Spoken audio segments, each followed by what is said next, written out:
Yeah, so we'll roll into some best bets for the week here. We'll start off with the Giants going to Jacksonville.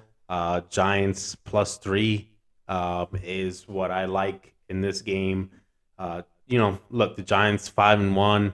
They've kind of continued to do what they need to do and kind of show no signs of stopping. Right, every week is when are they gonna slow down? When is this thing gonna run out? Seems pretty legit to me so far.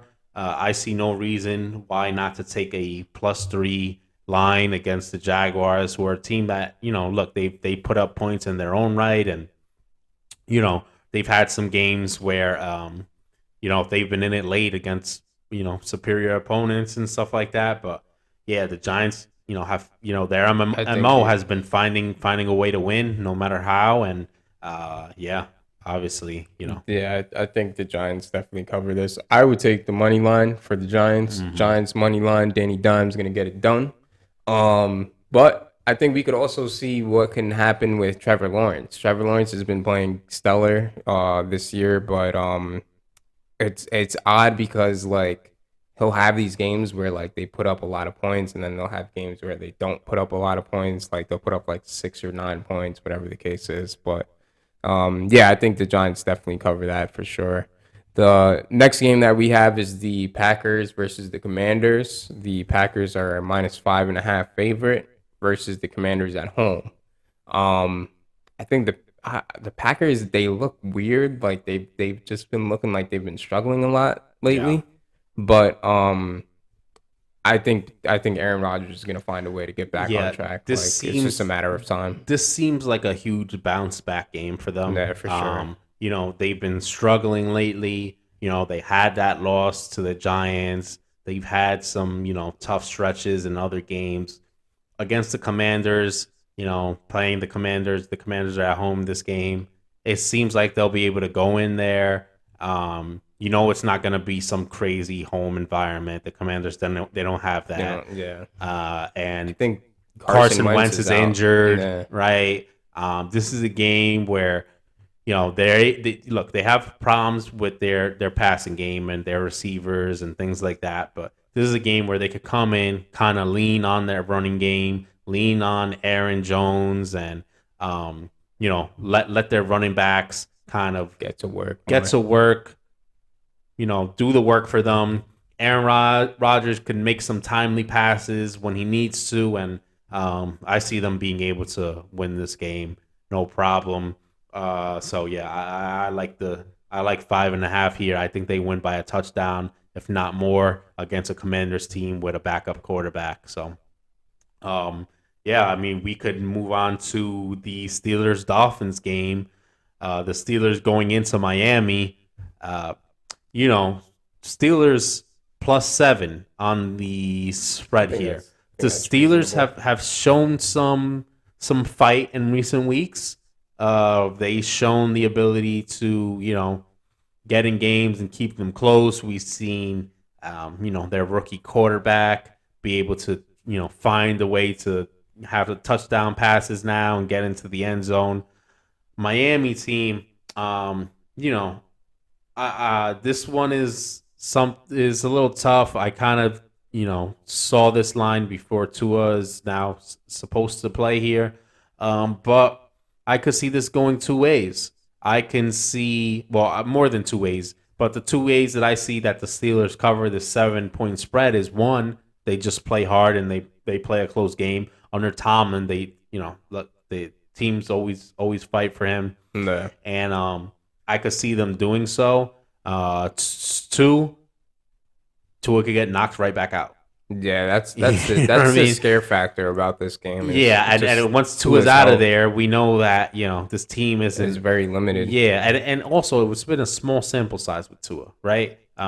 Sure they've looked great at times, but look, they had to come back against the Ravens late.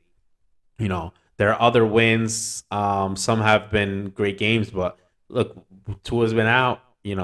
What, half the season now? Yeah, he's You know been what I out for mean? like three games, I believe. So he's been out half the season now, and he's gonna have to now come back in, get back on the same page with his receivers. Like I said, the Steelers team isn't just gonna give it up.